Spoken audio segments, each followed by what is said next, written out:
Hi guys, it's Kirsty. This is a video about work-related anxiety.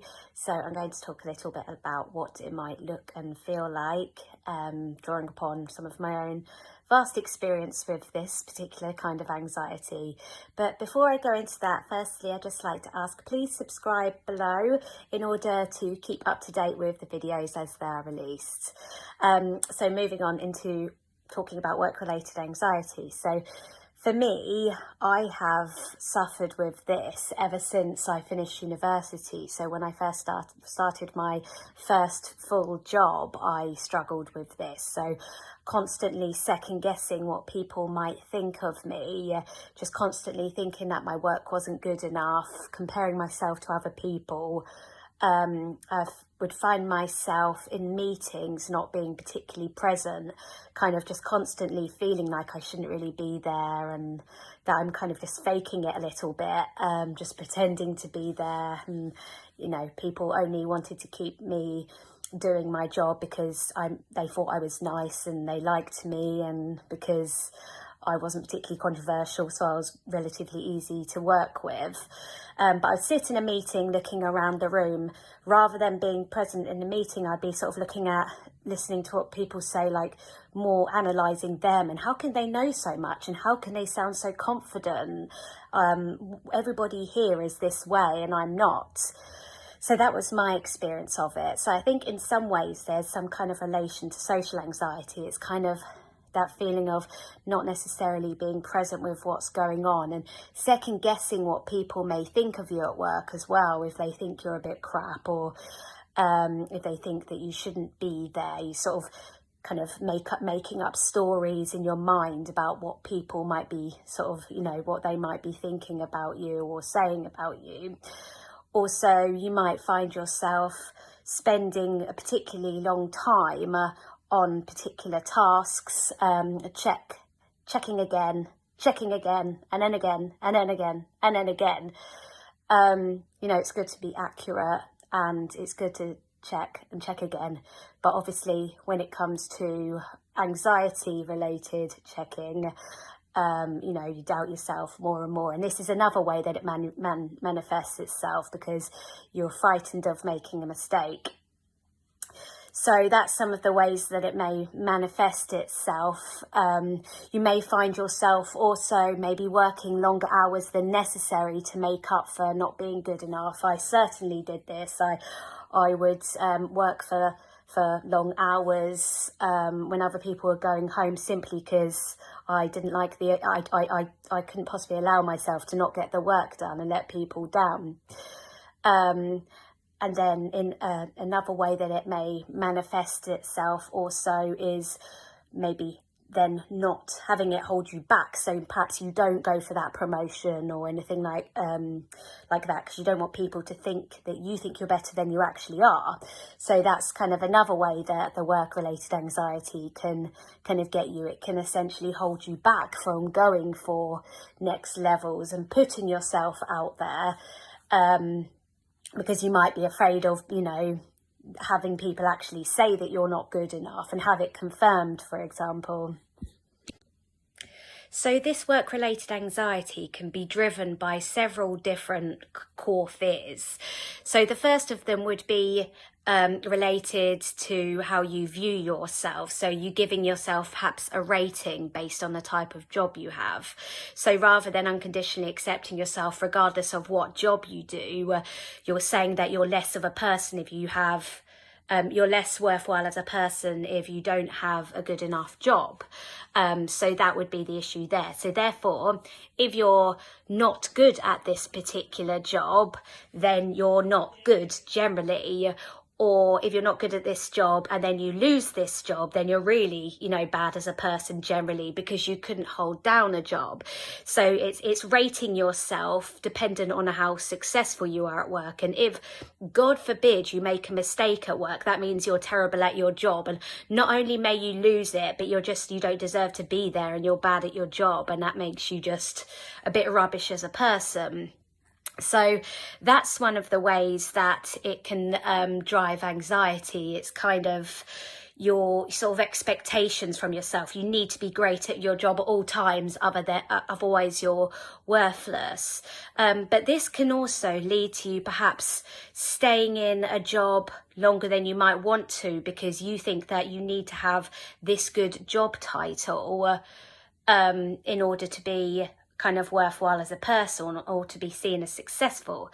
Now, I would have to say this is something that affected me. I stayed in a job that I wasn't happy in for quite some time, because it was just not acceptable to me to risk going down in salary or going down in terms of seniority after I'd worked my way up to a certain position, and working through accepting myself regardless of what job I had made it much easier for me to finally hand in my notice at a job I wasn't enjoying and hadn't been for such a long time, and to pursue something a bit different and accept the fact that in the meantime I might end up needing to take temp work or something like that, which was something I must admit I've written off for myself. It meant that I was no good if I had to do something like that.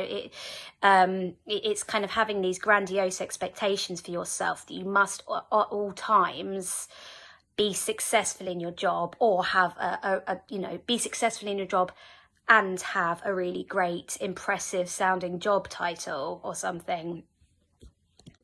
Another fear that might be driving it, which is something that I touched on previously, is that you simply don't want to lose your job. But it's what does that mean to you if you do lose your job?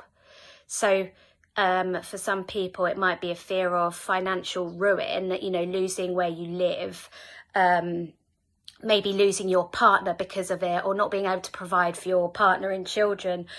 Or perhaps it might be, if it's not a case of, we're having the responsibility of children at that point, it might be the fear of moving in, having to move back with your parents, that fear of losing everything.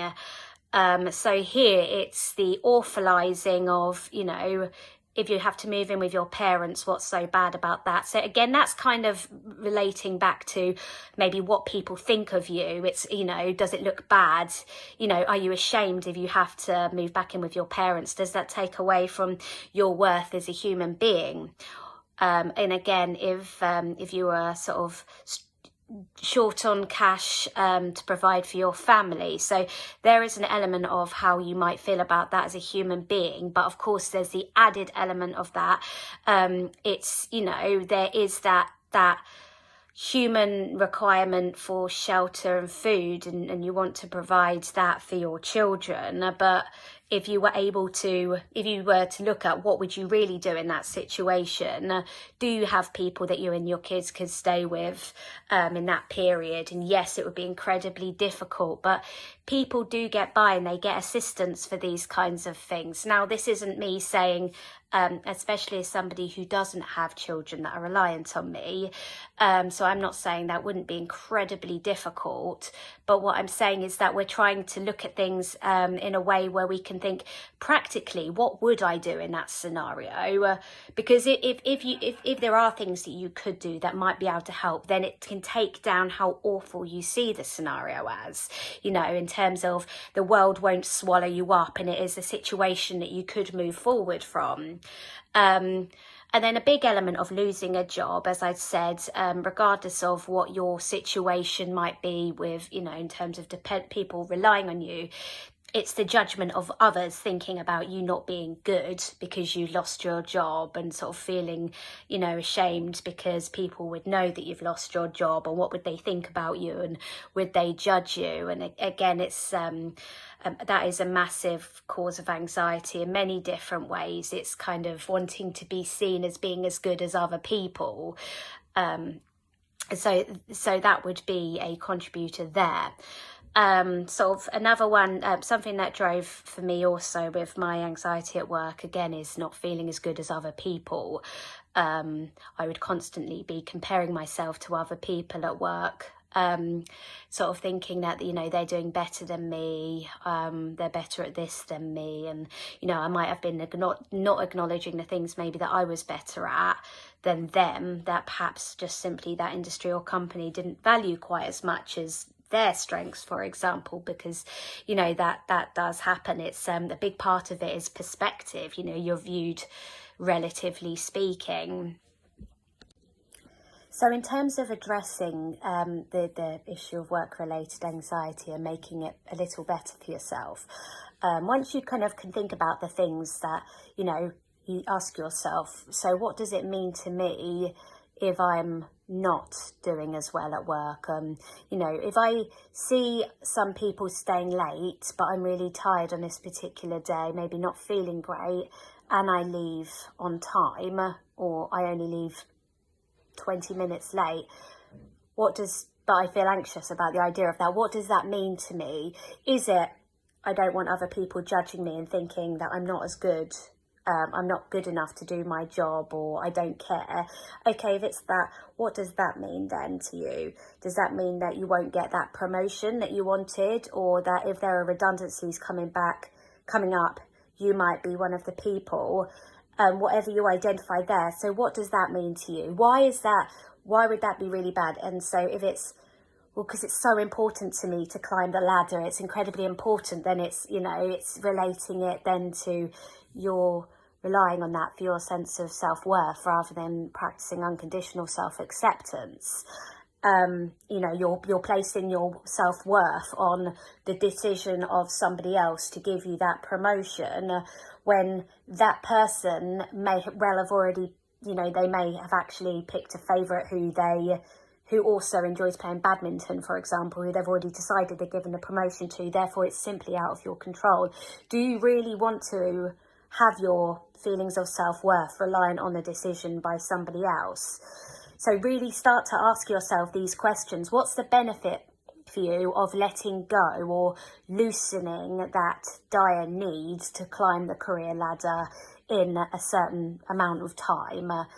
Can it be, you know, be great if you could, but can you work on not needing to? So what are the benefits for you if you don't feel like you need that promotion, for example? The benefits will be that if you feel like leaving on, you know, if you've got arrangements with your friends, obviously not at the moment because nobody has a social life this year, but, you know, or you want to spend time with your partner of an evening, you do that and you enjoy it. And you're not ruminating about work constantly in the background. If you're not bogged down by ruminations about what people think of you at work or not doing well at work, maybe you'll be able to concentrate more at work and you might do better. It might mean that you present better at work, you perform better in meetings, you're able to concentrate more, you're able to loosen up and socialise a bit more. Therefore, you know, as they call it in many office spaces, raising your profile, you naturally end up doing that because you're no longer racked with that anxiety. You may end up having less sick days because you feel less anxious. So it's really working on the benefit of letting go of these kind of ideas and acting on it as well. If you're not supposed to be staying late that night, don't stay late. Don't check your work a fourth time. You don't need to do that. Nobody needs to check work a fourth time. You don't always need absolute constant reassurance from your colleagues or your manager. You know, it's helpful to receive feedback, but you don't need constant reassurance. So, you know, start to think about the actions that you can take to back up these new beliefs that you're working on, or these new preferences that you're working on, rather than needs for success. What is also really helpful, and something that I found helpful, was thinking, you know, do you judge your best friends by these standards? You know, if your best friend lost their job, would you think, would you feel embarrassed about them or embarrassed by them and think less of them because of it? No, you probably wouldn't. You'd probably say, well, it's the company's loss, and you'd back them and you'd say, oh, you'll get a new job. But it's easy to say that when it's other people, isn't it? Because we have different, we hold ourselves up to different standards. But what if you could accept yourself and your own circumstances, or how things end up being at work, if it doesn't happen to go your way? What if you could accept those circumstances the way you would accept it for your friends and the way you would view it for your friends? You know, so it's another thing, looking at yourself with a bit more kindness. If you were working in a job that didn't pay particularly well, and that, you know, maybe society overall didn't value it maybe the way they did a doctor or something, yet you absolutely loved it,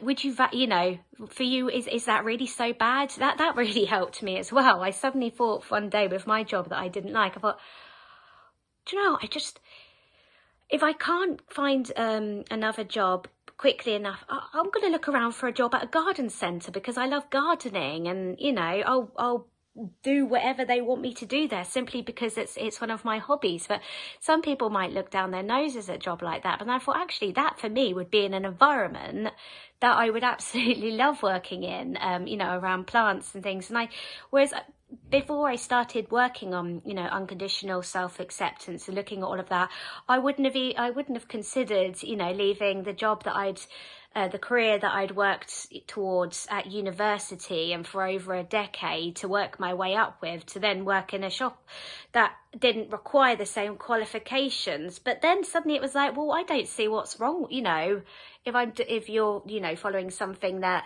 you enjoy and it's working towards something that you really care about. So that's just another way to look at it, to kind of think that you don't need to chase what other people think is amazing. You can make your own rules for what's amazing for you professionally. And it may be that also doesn't involve making as much money, but it's a job that you have a better work-life balance in, where you can, you know, do more of what you want to do outside work, for example. So that was another thing for me. I started to get anxious and put pressure on myself to decide what my dream job would be and how would I get that. And it was kind of like, really, when you think about it, in the meantime, what job can I do whilst I, you know, pursue some of my hobbies and passions in my outside of work life as well. So it's really trying to work on, changing your perspective always, and being a bit flexible with how you view things, and not viewing things through other people's eyes. You know, you can decide what's good for you. You can live by your own standards instead. But I hope this video has been helpful in terms of identifying what work anxiety might look and feel like, and some of the behaviours, some of the core beliefs that might be fueling it, and maybe how you can identify those beliefs and start challenging them a bit more to bring down some of that anxiety. And really, it does involve looking at the benefits that you can gain from changing those beliefs and perspectives about work and what it means to not be successful at work or lose your job, for example. But thank you ever so much for watching, and I hope it's been helpful. Take care. Bye.